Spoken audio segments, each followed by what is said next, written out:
Hey, what's going on, guys? It's CJ. Alright, so in this video we're talking about Ryobi pressure washer, or any pressure washer for that matter, when it comes to the electrical cord that you have and when it basically burns off like that. So why did that happen? This happened because I use an extension cord, and this is an outdoor extension cord, and I had it plugged into this and it burned off. I tried to separate it and it snapped off because it was heated so much that it melted. Now in the instructions it says this pressure washer is not recommended for use with an extension cord. If using an extension cord, arrange a drip loop to avoid possibility of the tool getting wet. So as they show a bucket where you tape the extension cord on top of a bucket so it doesn't get wet, and to use a wire size, an American wire gauge AWG 12 for a 25-foot cord, and 50 foot's not allowed. I believe this is 25 foot. But anyway, I'm going to show you how to replace this cable right now. It's very simple to replace this. This is called an Inline GFCI plug. So what you're going to do is you need to get one of these, all right? You can order this on Amazon. It was like 19 bucks. There's a 2-wire and a 3-wire prong. Here's the packaging. I'll put the link in the description. This is a 3-wire prong, and this is how it comes. So this is actually really simple. I'm going to show you how to do this. Turn this back part around after you ordered this and you're ready to go. Get a screwdriver, thinner one, and there's 4 screws at the bottom. 1, 2, 3, 4. And we're going to take them out right now.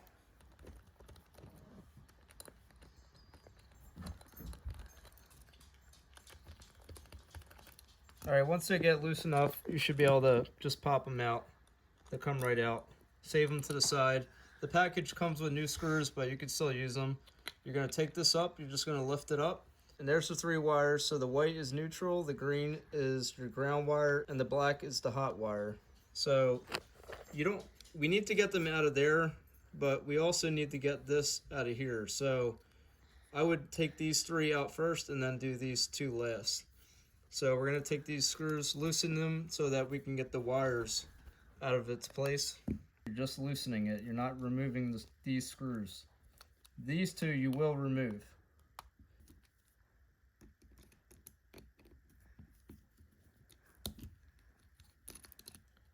So here's the new one. You can keep everything that you pulled out.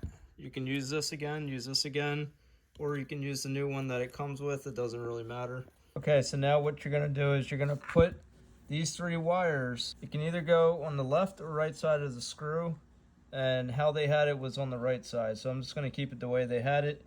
So tuck it in on the right, and we're going to screw that down. If you notice, there's a metal plate.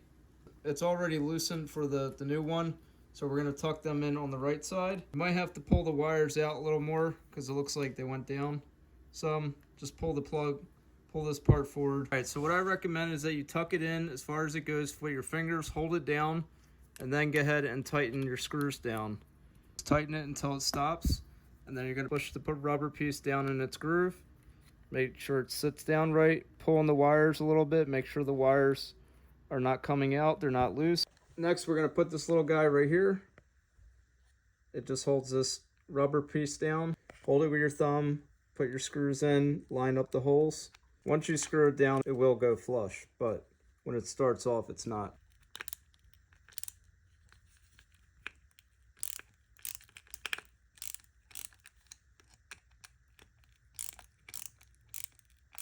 And then you're going to put your little cap on the cover.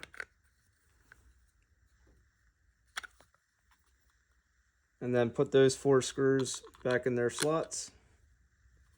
Like I said, I'll put the link in the description for this Inline GFCI cord.